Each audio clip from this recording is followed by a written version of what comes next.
తాకట్టులో ఉన్న బంగారాన్ని విడిపించి ఆ రోజు ఆన్లైన్ ధరకే కొంటుంది కొమ్మూరి గోల్డ్. నమస్కారం అండి. సుమన్ టీవీకి స్వాగతం. నేను గీతాంజలి. ఇవాళ మనతో పాటు ఉన్న అతిథి శ్రీ జగదాంబ త్రిశక్తి పీఠం పీఠాధిపతులు, ప్రముఖ ఆధ్యాత్మికవేత్త బనారస్ బాబు గురూజీ. వారితో మాట్లాడదాం. గురుగారు నమస్కారం అండి. శ్రీమాత్రే నమః. వారాహి నవరాత్రులు అందరూ ఎదురు చూస్తున్నారు ఎంతగానో. అంటే వాస్తవానికండి ఒక 2-3 ఏళ్ల నుంచి అమ్మవారి ఆరాధన ఎంత బాగా పెరిగిందో, దేవాలయాలు ఎన్ని చూస్తున్నామో మనందరికీ తెలిసిన విషయమే. ప్రతి ప్రాంతంలో కూడా, ముఖ్యంగా తెలుగు రాష్ట్రాల్లో ఎక్కువగా చూస్తున్నాం. కానీ వారాహి అమ్మవారు అనగానే కాశీ నగరాన్ని కాపలా కాస్తున్నటువంటి దేవత అన్నట్టుగా మనం చెబుతారు. అయితే ఇక్కడ ఉన్నటువంటి దేవాలయాలు కానీ, ప్రధానంగా అమ్మవారిని ఆరాధించేటువంటి ఈ నవరాత్రులు కానీ, వీటి విశిష్టత తెలుసుకోవాలనుకుంటున్నాం. అలాగే గృహస్థులు కానీ అమ్మవారి ఆరాధన చేయవచ్చా? కేవలం సాధకులు మాత్రమే ఈ ఆరాధనలు చేయాలా? ఈ నవరాత్రులను అసలు ఎవరెవరు జరుపుకోవాలి, ఎవరెవరు జరుపుకోకూడదు, ఎలా జరుపుకోవాలి? సర్వమంగళ మాంగళ్యే శివే సర్వార్థ సాధకే శరణ్యే త్రయంబకే గౌరీ నారాయణీ నమోస్తుతే. లలితా సహస్రనామంలో శ్రీమాతా శ్రీ మహారాజ్ని శ్రీమత్ సింహాసనేశ్వరి అనే అమ్మవారిని మనం ప్రార్థన చేస్తూ ఉండేటువంటి ఆ పరదేవత ఏదైతే ఉన్నదో ఆ లలితాదేవి యొక్క సర్వ సైన్యాధ్యక్షురాల్లో ఈ వారాహీదేవి ప్రధానమైనటువంటి దండనాయకి కింద పేరు పొందినటువంటి అమ్మవారు. మీరు అన్నట్టుగా గత కొంతకాలం నుంచి 2 తెలుగు రాష్ట్రాల్లో ఈ వారాహి దేవతా పూజలు బాగా పెరిగాయి, అందరూ ఆచరిస్తున్నారు. ఇది ఎంతవరకు సమంజసం అన్నట్టుగా మీరు అడుగుతున్నారు. ఇప్పుడు మనం ఏది చెప్పినా కూడా మనం వాళ్ళని ఏదో ఆప్ చేయించినట్టుగాను కొంతమంది అభిప్రాయపడేటువంటి అవకాశం ఉంది. కానీ శాస్త్రానికి అనుగుణంగా శాస్త్రంలో ఏది చెప్పబడిందో నేను అది మన వీక్షకులకు తెలియాలి కాబట్టి కాశీలో ప్రధానంగా ఈ వారాహి దేవతను మనం చూస్తా ఉన్నాం. ఈ వారాహి దేవత కాశీ నగరాన్ని మొత్తాన్ని కూడా కాపాడేటువంటి గ్రామ దేవత కింద పేరు పొందింది అమ్మవారు. అలాగే సప్తమాతృకల్లో ఈ వారాహి ఒకటి. అలాగే లలితాదేవి రాక్షస సంహారం చేసేటువంటి సందర్భంలో ఈ దండనాయకి చాలా శక్తివంతురాలుగా మనకి అమ్మవారి యొక్క గాథల్లో మనకు తెలుస్తుంది. అంధకాసురుడు ఇలాంటి రాక్షసుల సంహారం దగ్గర అమ్మవారి యొక్క స్తోత్రాలు అవన్నీ కూడా అక్కడ ఆవిడ్ని విజృంభించమని చెప్పి. అయితే అసలు ఎందుకు ఇవన్నీ కూడా రావటం జరిగింది అని మనం ఆలోచన చేస్తే, మీరు బాగా ఆలోచన చేయండి. ముఖ్యమంత్రి గారు అన్ని పనుల్లోనూ కల్పించుకుంటారా? కింద వాళ్ళకి చెప్తూ ఉంటారు. ఒక్కొక్క పనికి ఒక్కొక్కరిని పురమాయిస్తూ. అంటే ఏంటి, ఒక్కొక్క మంత్రి గారు మళ్ళీ విడిగా ఉన్నారు కదా వాటికంటూ. మరి ఆ మంత్రి కూడా అన్ని పనుల్లోనూ కల్పించుకుంటాడా? మళ్ళీ ఆయన కింద ఉండేటువంటి ఆ డిపార్ట్మెంట్లో ఉండేటువంటి ఐఏఎస్ ఆఫీసర్లకి చెప్తాడు కదా. ఐఏఎస్ ఆఫీసర్లు మన దగ్గరికి వచ్చి డైరెక్ట్గా మాట్లాడతారా? వాళ్ళ తరఫున ఉండేటువంటి కింద వాళ్ళు వస్తారు. ఇంజనీరింగ్ విభాగంలో పనిచేసేటువంటి మళ్ళీ వాళ్ళెవరు? కింద భాగం. ఇలా ఏ విధంగా అయితే ఉన్నదో, అంటే నేను సామాన్యుడికి కూడా అర్థం కావాలని చెప్తున్నాను, ఉన్నదో ఆ లలితాదేవి కింద ఉండేటువంటి దేవతల్లో కింద భాగంలో ప్రధానమైనటువంటి వర్గంలో ఉండేటువంటి దేవత ఈ వారాహి, ప్రత్యంగిర, కాళి, శ్యామల, ఇవన్నీ కూడా ఇక్కడ మనకి కనిపించేటువంటి దేవతల్లో ఈ వారాహి దేవత. ఈవిడ్ని వార్తాళి అని కూడా అని అంటారు. అసలు ఈ వారాహి దేవత స్వరూపాన్ని మనం చూసినట్లయితే ఆవిడ నల్లగా కనిపిస్తుంది. అసలు బాగా దంతాలు బాగా పెద్దవిగా ఉంటాయి. పంది ఆకారంలో మనకి కనిపించేటువంటి స్వరూపము. ఈవిడ మహావిష్ణువు వారాహ అవతారం ఎలాగైతే ఎత్తాడో, ఈవిడ దగ్గర లలితాదేవి దగ్గర ఉండేటువంటి శక్తితో వారాహ శక్తి. ఈవిడ ఆరాధన గనక చేసినట్లయితే ఏం జరుగుతుంది, అసలు చేయవచ్చా చేయకూడదని మీరు చాలా విషయాలను అడిగారు. సహజంగా ఈ తీవ్ర దేవతల, వీళ్ళందరినీ కూడా మేము తీవ్ర దేవతల కింద చెప్తూ ఉంటాం. ఇవి స్త్రీ విద్యోపాసకులు లేదా పూర్ణ దీక్షాపరులైనటువంటి వారు చేసుకోవడానికే తప్ప సామాన్యులకి ఇవి అవసరం లేదు అని మనం చెప్పవచ్చు. అయితే సామాన్యులకు అవసరం లేదు. లలితా సహస్రనామావళి చదివితేనే వాళ్ళ చేతుల్లో పెద్ద ఆయుధం ఉన్నది. కానీ ఇప్పుడు మనం ఏం చేస్తున్నాము, దీనిలో ఒక్కొక్క దేవతని విడగొట్టేసరికి ఆ దేవత గొప్ప, ఈ దేవత గొప్ప, అని వీళ్ళల్లో దేవతల యందు గొప్ప అని ఎంచుకునేటువంటి భావన మనం క్రియేట్ చేస్తున్నాం. ఇది తప్పు. మనలో వచ్చేస్తుంది వచ్చేస్తోంది. ఈ దేవతే చాలా పవర్ఫుల్ అని, ఆ దేవత కాదు అన్నట్టుగా వీళ్ళలో ఒక రకమైనటువంటి నెగిటివ్ సెన్స్ని పెంపొందించేందుకు ఈ యొక్క మాటలు ఉపయోగపడుతున్నాయి. దయచేసి అలాంటివి నమ్మమాకండి. నేను అలా చెప్తున్నటువంటి వాడి గురించి నేను విమర్శించటం లేదు. అందరికంటే ప్రధానమైన దేవత కరాంగుళి నఖోత్పన్న నారాయణ దశాకృతి. అమ్మవారి చేతికి ఉండేటువంటి వేళల్లో ఉండేటువంటి గోర్ల నుంచి నారాయణ దశాకృతి. విష్ణుమూర్తి 10 అవతారాలు ఎత్తాడు. అంత అమ్మవారి గోళ్ళకే లోంచే విష్ణువు పుట్టేంత శక్తి కలిగిన లలితాదేవిని స్మరణం చేయటం అనేటువంటిది అది ఏ నవరాత్రులైనా కూడా శ్రేష్టమే. నిరంతరం పారాయణం చేయవలసింది లలితా సహస్రనామావళి. అంటే ఈ వారాహి నవరాత్రులను చెప్పబడుతున్నటువంటి ఈ నవరాత్రుల్లో ఏదైనా గుప్త నవరాత్రులు కానివ్వండి, శ్యామలా నవరాత్రులు కానివ్వండి, మన వసంత నవరాత్రులు కానివ్వండి, లేకపోతే శరత్కాలంలో వచ్చేటువంటి దసరా శరన్నవరాత్రులు కానివ్వండి, ఇవన్నీ కూడా నిత్యము లలితా సహస్రనామ పారాయణం చేయటం, స్త్రీ పురుషుల భేదం లేకుండా చేయటం అత్యంత ఉత్తమమైనటువంటిది. సాత్విక శక్తి ప్రబలంగా పెరుగుతుంది.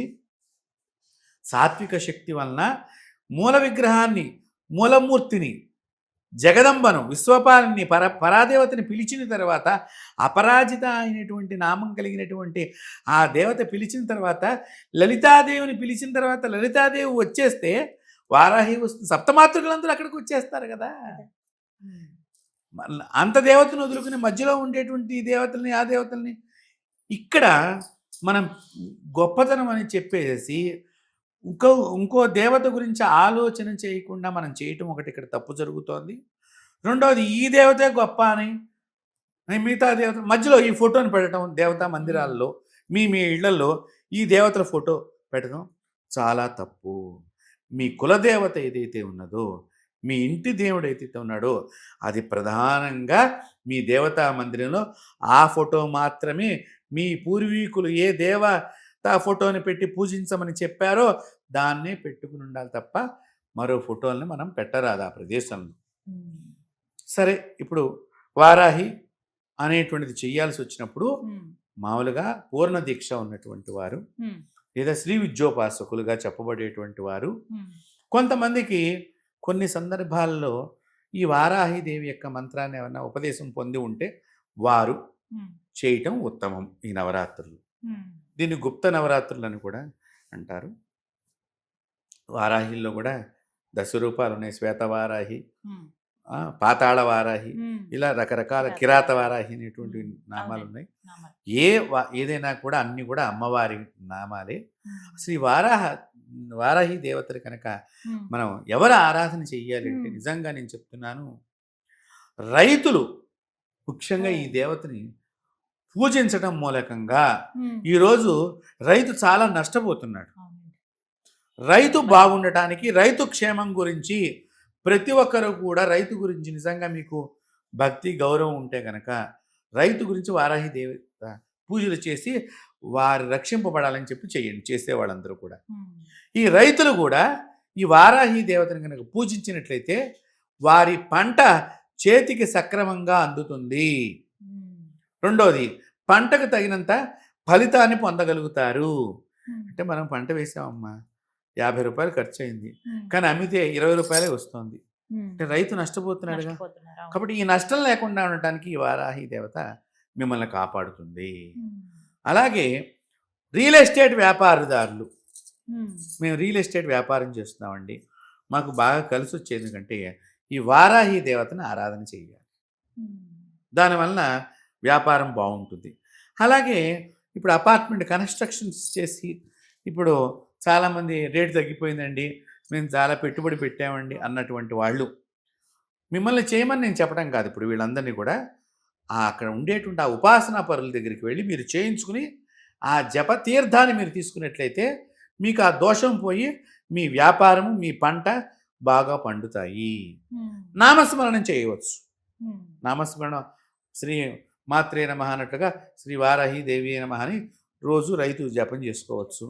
ఆ పొలం దగ్గరే ఈశాన్య భాగంలో పొలం నాగలి పట్టి దిన్నేటప్పుడే ఉమ్, ఈ నాగలిని ఈశాన్య మూల పెట్టి, ఉమ్. అమ్మవారి ఆయుధమే నాగలి, అవును, అమ్మవారి నాగలి ఉంటుంది. అవును. మీరు బాగా గుర్తుపెట్టుకోండి. ఉమ్, ఈశాన్య భాగంలో మీ పొలానికి ఈశాన్య భాగంలో ఈ నాగలి పెట్టి, ఈ నాగలి చక్కగా పసుపు రాసి బొట్టు పెట్టి ఉమ్. వారాహి అమ్మవారిని తలుచుకుంటూ ఆ అక్షింతలు పసుపు కుంకుమ పూలు వేసి ఓ టెంకాయ కొట్టి ఆ నాగలికి ఆ భూమికి ఇద్దరికి కూడా నైవేద్యం చేసి మీరు పొలం గనక పనులు ప్రారంభించినట్లయితే చక్కని మంచి పంట మీ రైతులందరికీ కూడా చేతికి అంది రైతే రాజు కింద మారేటువంటి భాగ్యాన్ని అమ్మవారు కల్పిస్తుంది ఈ వారాహి దేవత. ఉమ్, అయితే ఈ వారాహి దేవత భూ సంబంధమైనటువంటి ముఖ్యమైనటువంటి దేవత.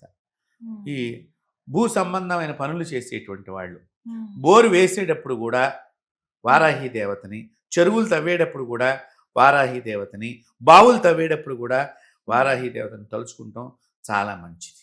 ఉమ్. ఎందుకంటే మీరు బాగా గమనించినట్లయితే ఎక్కడో భూమి కింద ఎక్కడో దాక్కున్నటువంటి రాక్షసుని సంహరించి మహావిష్ణువు వేదాలని కాపాడేటట్టుగా మనకి పురాణ ఇతిహాసాలు తెలియచేస్తుంది. 2 యొక్క కోరలు, ఈ కోరలతో భూమిని ఇలా చీల్చడం జరిగింది. భూమిని ఇక్కడ పెట్టుకుంటున్నాడు ఆయన కోరల మీద. ఉమ్, కాబట్టి భూ సంబంధమైన పనులు ఏది చేసినా ఉమ్. ఈ వారాహ శక్తిని ఆరాధన చేయటం చాలా ఉత్తమమైనటువంటి. ఉమ్. అందువల్ల మీరు బాగా గమనించినట్లయితే ఈ వారాహి నవరాత్రి చేసేటువంటి వాళ్ళు ఆకుపచ్చ వస్త్రాన్ని ఎక్కువగా ఉమ్. ధారణ పచ్చటిది, చేస్తూ ఉండటం, అవునండి. కంకణాల కింద కూడా ఆకుపచ్చది వాడుతూ ఉంటారు. ప్రకృతికి దేవత ఆవిడ. ప్రకృతి ఏ రంగులో కనిపిస్తుంది మీకు? పచ్చగా. పచ్చని ఆకుపచ్చ పంట కూడా పచ్చని పంట వచ్చింది అని అంటాం మనం. ఆ. అంటే ఆకుపచ్చ కాబట్టి ఎప్పుడు కూడా ఆ దేవత భూ సంబంధమైనటువంటి కాబట్టి మనం ఆ వారాహి దేవతని గనక చక్కగా ఇలాంటి వాళ్ళు గనక ఈ గుప్త నవరాత్రుల్లో గనక ఎట్లాగో ఇప్పుడు మనకి పంటలు వేసేటువంటి సీజన్ కూడా ఇప్పుడే, కాలం కూడా ఇప్పుడే ప్రారంభం అవుతుంది. అవును. చక్కగా ఆ ఉపాసకుల దగ్గరికి వెళ్ళి ఆ వారాహి మంత్రం చేత అక్షింతలు కానీ పసుపు కానీ కుంకుమ కానీ, ఉమ్. ఇంకా అమ్మవారికి కుంకుమ చాలా ప్రీతి. ఉమ్. దీనిలోనమ్మ ఎరుపు మెరూన్ రంగు అని ఉంటాయి ఆ. కుంకాల్లో కూడా. ఈ మెరూన్ రంగు కుంకుమ ఈ అమ్మవారికి చాలా ఇష్టం. ఉమ్. ఆ కలర్ వేరుగా ఉంటుంది. అవును. ఆ మెరూన్ రంగు కుంకాన్ని మంత్రించుకుని ఉమ్. మీరు తీసుకువెళ్ళి మీ పొలంలో ఆ ఈశాన్య భాగంలో బొట్టు పెట్టి, ఇక్కడ అమ్మవారు ఉంది అనుకుని బొట్టు పెట్టి మీరు పొలం పనులు ఆ నాగలికి లేదా ట్రాక్టర్కో, వెనకాతల ట్రాక్టర్ కూడా నాగలికి ఇట్లా ఉంటాయి కదా, వాటికి మీరు బొట్టు పెడితే కనుక మీ పంట ఎటువంటి కీటకాల నుంచి కూడా ప్రమాదం లేకుండా పంట చేతికి రావటము, ఉమ్. పాడైపోకుండా ఉండటము, పురుగులు పట్టకుండా ఉండటము, అంతేకాకుండా ఈ పంట దిగుబడి మనకి సరిగ్గా రావాలన్నా కూడా వారాహి దేవత యొక్క అనుగ్రహానికి మనం పాత్రులం కావాలి. ఉమ్. అంటే ఈ వారాహి నవరాత్రులు ముందరగా ఈ మీరు విధంగా. ఈ పని చేయించుకుని ఉమ్. పొలం పనులు చేసేటువంటి వాళ్ళు. ఉమ్. అలాగే ఉమ్. వారాహి దేవత దేవాలయాల్ని ఉమ్. దర్శనం చేసుకుంటే కనుక ఉమ్. ఎవరు? ఈ రియల్ ఎస్టేట్ వ్యాపారదారులు ఉమ్. వెళ్ళి మీరు దర్శనం చేసుకుని ఆ అమ్మవారికి 9 ప్రదక్షిణాలు చెయ్యాలి. 9 ప్రదక్షిణాలు ఉమ్. చేసి అక్కడ ఉండేటువంటి ఆ అమ్మవారికి మినప గారెలను నైవేద్యంగా పెట్టేటట్టుగా ఓ. చేసినట్లయితే మీ పనులు తొందరగా, ఈ రియల్ ఎస్టేట్ వ్యాపార పనులు తొందరగా లభ్యమవుతాయి. ఉమ్. అలాగే ఈ వారాహి దేవతని గనక చక్కగా మీరు బెల్లంతో ఉమ్. పాయసం చేసి అమ్మవారికి హోమం చేసినట్లయితే గనక ఉమ్. పదవి లభిస్తుంది. ఓ. పదవి ఈ లభిస్తుంది. నవరాత్రుల సమయంలో ఇవి చేస్తే చేసుకోవచ్చు మంచిదా అండి? చేసుకోవచ్చు. అంటే ఆ మంత్రం ఉపదేశమైనటువంటి వాళ్ళు గురువులు ఈ ఉంటారు విధంగా. కాబట్టి ఉమ్. వారి ద్వారా ఇవి చేయించుకోవటం మనకి చాలా ఇది. అలాగే స్వప్నవారాహి అని ఉందమ్మా. ఉమ్. మనకి ఈ స్వప్నవారాహి దేవతను ఆరాధించేయటం ఏంటంటే స్వప్నంలో మొత్తం అన్ని విషయాలు కూడా ఆవిడ మనకి విశదీకరించి తెలియజేస్తుంది. ఆవిడ స్వప్నంలోనే జరగబోయే విషయాలన్నీ కూడా ఇలా జరుగుతుంది, దీనికి ప్రాయశ్చిత్తం ఇలా చేసుకో అని కూడా అమ్మవారు చెప్తుంది. ఉమ్. అయితే ఒకసారి నేను ఒకటి సంఘటన విన్నానమ్మా. కాశీలో వారాహి దేవాలయం లోపలికి మనల్ని వెళ్ళనివ్వరు. అది పైనుంచి చూడాలండి. భూగర్భంలో ఉన్నట్టుగా ఉంటుంది. ఉంటుంది అది. అవును. అమ్మవారు మంచిగా బలమైన శరీరం ఉంటుంది అమ్మవారికి. దగ్గర దగ్గర ఇంత విగ్రహం అన్నమాట. ఓ శరీరమే ఇలా పొడుగ్గా ఒక తాడి చెట్టు అంతా ఉంటారండి. ఉంటుంది అమ్మవారు. అంటే పైనుంచి చూసినప్పుడు అంత తెలియదు. నేను బాగా వెళ్ళా నేను చూశాను నేరుగా చూసారు నేరుగా గారు? అమ్మవారిని. అయితే ఇక్కడ మనం అక్కడ పూజారులు అమ్మవారు 3 గంటల దాకా కాశీ అంతా తిరుగుతుందమ్మా. రాత్రి నుంచి తెల్లవారుజామున 3 గంటలకు తిరిగి 3 గంటలకి మళ్ళీ ఆవిడ ఇంటికి వచ్చేస్తుంది. అప్పుడు వాళ్ళు 4 గంటల దగ్గర నుంచి అమ్మవారికి పూజ గబగబ గబగబ అలంకారము స్నానం చేస్తూ చేయించడం ఉంటారండి. అవును. అవన్నీ చేసి 5 నిమిషాల్లోనే మొత్తం వస్త్రంతో సహా పూజతో సహా చేసుకుని పైకి వచ్చేస్తారు. చాలా తీవ్రమైనటువంటి దేవత. తీవ్ర దేవతల్లో వారాహి చాలా. వాళ్ళ పూర్వీకుల నుంచి అలా చేస్తున్నారు అక్కడ. అయితే మనకి పైన 2 కన్నాలుగా కనిపిస్తూ ఉంటాయి. అవును. దాని నుంచి ఒకటి అమ్మవారి ముఖము, ఒకటి అమ్మవారి పాదాలు కనిపిస్తాయి. అవును. అక్కడ గబబాల్ చాలా తక్కువ టైంలో అందరూ చూడాలని పెద్ద చెప్పి లైన్ ఉంటుందండి. సరిగ్గా చూసి చూడకామని వస్తారు. ఆవిడ ధూమ్రవర్ణంలో ఉంటుంది అక్కడ. చాలా మంచి శరీర సౌష్ఠవంతో పూర్తి విగ్రహాన్ని నేను చూశాను కాబట్టి చాలా అమ్మవారు బాగుంటుంది. అయితే ఒకరు వెళ్ళినటువంటి భక్తులు ఎవరో మమ్మల్ని మేము చూడాలి లోపలికి వెళ్ళి కన్నాల నుంచి మేము చూడంటే అలా చూడకూడదు, ప్రమాదం అంటే లేదు మేము కోర్టు నుంచి ఆర్డర్లు తెచ్చుకుంటాము మాకు చూపించకపోతే అంటే వాళ్ళని గొడవ పెడితే సరే అని చెప్పి వాళ్ళు ఇద్దరు భార్యాభర్తలు అప్పుడే పెళ్ళైనటువంటి వాళ్ళు ఎవరో వచ్చారట అమ్మవారిని చూద్దామని. ఆ మెట్లు లోపలికి దిగుతుండగానే వాళ్ళిద్దరు పడి చచ్చిపోయారు. అంత శక్తి ఇప్పటికీ కూడా కాశీలో ఉండే వారాహి మూర్తికి అంత శక్తి ఉన్నది. తర్వాత వాళ్ళు శుద్ధి చేసి అక్కడి నుంచి అన్నట్టుగా నేను ఒకటి వార్త చదవటం జరిగింది. అంటే అంత తీవ్ర దేవత ఈవిడ. అందుకని ఎప్పుడు కూడా మనం తీవ్ర దేవత అదే చెప్తున్నాం కదా, వద్దన్నది చేయటం మనకి బాగా ఇంట్రెస్ట్ అయిపోయింది. ఎందుకు చేయకూడదు, చేస్తే ఏమవుతుంది, మీరు చూసారా, మీకు చేతకాలు ఇది చేయటము, మీకు ధైర్యం తక్కువ అని మనం ఈ మాటలన్నీ అంటూ ఉంటాం. కానీ తీవ్ర దేవతలు అలా ఉండరు. ఇప్పుడు తీవ్ర దేవతలు ఎలా ఉంటారంటే నాన్నలాగా కఠినంగానే మాట్లాడతారు. సాత్విక దేవత అమ్మలాగా పోన్లేండి చిన్నపిల్లాడు అన్నట్టుగా మాట్లాడుతూ ఉంటుంది. అంటే తీవ్ర దేవతలు వారు ఎందుకున్నారు అంటే పూర్తిగా రక్షణ వలయంలో. కాబట్టి శ్రీ విద్యోపాసకులు ఈ సమయంలో బాగా లోకక్షేమం గురించే చేస్తారమ్మా ఈ నవరాత్రులన్నీ కూడా. భారతదేశ రక్షణ గురించి ఈ సర్వసైన్యాధ్యక్షురాలు కింద మనం ఈ అమ్మవారిని మనం చూడవచ్చు. ఈ సైన్యాన్ని రక్షించడానికి అనేక మంది ఉపాసనా పరులు పూర్వకాలం నుంచి కూడా వాళ్ళు గుప్తంగా చేసేవాళ్ళు. ఈ మధ్యకాలంలో కాస్త ఈ యూట్యూబ్ మీడియా మూలకంగా చాలామందికి రకరకాల దేవతా పేర్లు తెలియటము, వీళ్ళు మేము ఏదో చేసాం మాకు బాగా కలిసి వచ్చింది అనుకోవటం, ఇంకొకళ్ళు చెప్పడము, అలా ప్రచారం అవటం. సరే ఈ మధ్య కొత్తగా కూడా కొన్ని చోట్ల వారాహి దేవాలయాలు కట్టడం జరిగింది. దాని ద్వారా కూడా కొంతమందికి చాలా ఉపయోగమైనటువంటి పనులు జరుగుతాయి. ఏదైనా దేవతలందరూ కూడా మనిషి క్షేమానికే వాళ్ళందరూ ఉన్నది. దాన్ని ఎవరు చెయ్యాలి, ఏ విధంగా చెయ్యాలి అనే దానికి పద్ధతి ఉంది. ఆ పద్ధతిని పాటిస్తూ మనం చేసినప్పుడు ఆ దేవతలు వద్దన్నా కూడా లలితా సహస్రనామాన్ని గనక మీరు నిష్టగా చదివితే ఆ అమ్మవారి మీ దగ్గరికి ఏ అమ్మవారిని పంపిస్తే మీరు కాపాడబడతారు, ఆవిడే పంపిస్తుంది. అది మనం నమ్మకం పెట్టి చదవాలి. కాబట్టి ఈ గుప్త నవరాత్రుల్లో కూడా మీకు వారాహి మంత్రం లేదని బాధపడమాకండి. చక్క లలితా సహస్రనామం పారాయణం చేయటం మూలకంగా చాలా శుభాలు ఈ వారాహి నవరాత్రుల్లో కలిగితే దయచేసి ఎవరికైతే ఉపదేశం ఉన్నదో వారు చేయటం ఉత్తమము అనేటువంటిది చాలా చక్కగా తెలియచేశారండి. అంటే ఇది సాధారణంగా ఉండేటువంటి సందేహమే.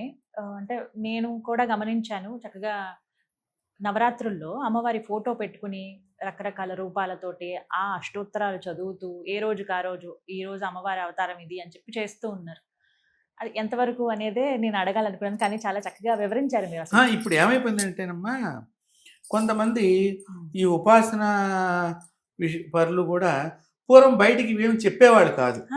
ఏదో అమ్మవారి ఉపాసన పరులు, ఆంజనేయ ఉపాసన పరులు, దుర్గా ఉపాసన పరులు అలా అమ్మవారంటే అమ్మవారు అంతే. ఇంకా వాళ్ళు ఏం పేర్లు కూడా చెప్పేవాళ్ళు కాదు. ఎవరైనా బాధతో పెడితే ఈ తీర్థం తీసుకుని తగ్గిపోతుంది, బాగుంటావు, మంచిది అంటే ఏదో కలిసి వచ్చిందని చెప్పి ఇప్పుడు ఏమైందంటే మేము పలానా ఉపాసనా పనులు అని ప్రత్యేకించి చెప్పుకుంటున్నారు. పూర్వం అలా చెప్పుకునేవాడు కాదు. ప్లస్ ఇప్పుడు ఏమైపోయిందంటే ఇప్పుడు ఈ కొత్త పేర్లు చెప్పడం మూలకంగా ఈ జనాలు కొత్తగా ఉండి ఆయనకి ఏం తెలియదు, మా దగ్గర చాలా దేవత ఉపాసన ఉన్నాయి, ఇలాంటి చర్చలు కూడా అక్కడక్కడ నడుస్తున్నాయి అనేటువంటి విషయం. ఇప్పుడు మీరు ఎందుకు చేయరు, వాళ్ళు చేశారు కదా అని కొంతమంది భక్తులు అడగటం, ఇవి కూడా జరుగుతున్నాయి సమాజంలో. కాబట్టి శాస్త్రాల్లో ఇవన్నీ ఎక్కడా కూడా బయటికి విశదీకరించలా. ఎవరు ఏ పని చెయ్యాలో వాళ్ళకి ఆ గురువుల యొక్క ఆదేశానుసారమే చేసేవాళ్ళు పూర్వము. ఇప్పుడు మనకి మనమే గురువులు అయిపోయామా అనేటట్టుగా ఈ సందేహాలు ఎక్కువగా మన లోపలికి ప్రవేశించడం, మనం వద్దన్న పనులు మనం ఎక్కువ చేయటం, తర్వాత దాని నుంచి బాధలు పడటం కూడా మనకే సాధ్యమవుతుంది. దయచేసి ఇలాంటివి ఎక్కడా కూడా పూర్వకాలంలో ప్రోత్సహించలేదు. పూర్వకాలంలో చాలామంది అమ్మవారి ఉపాసనా పరులు ఉండేవారు. ఎవరైనా బాధ వస్తే ఏం కాదురా, ఈ ప్రసాదం తీసుకో, ఈ బొట్టు పెట్టుకో, చెప్పేవాళ్ళు, అంతే ఉండేది. ఇప్పుడు ఏంటి చెప్పుకుంటాం ఒకటి, మేము పలానా వాళ్ళు చేయటము మేము కూడా చేస్తామని వీళ్ళు అడగటం, మాకు కూడా చెప్పండి అని అడగటం. సరే చేస్తే మంచిదే, కానీ దాన్ని పద్ధతిగా చేయటం అనేటువంటిది ముఖ్యం. కాబట్టి వారాహి దేవత అందరికీ కూడా అనుగ్రహించి మీరు అడిగినందుకు మనకి శాస్త్రంలో ఏ విధమైన సమాధానాలు ఉన్నాయో అవన్నీ కూడా, ఏ దేవత అయినా కూడా ప్రతి దేవత గొప్పదే. ఆ దేవత ఎందు మీకు మనసు లేనప్పుడు, మీ ఇంట్లో మీరు కొలిచేటువంటి మీ కులదేవత ఎందు నమ్మకం లేనప్పుడు ఏ దేవతలు కూడా మనల్ని రక్షించలేరు.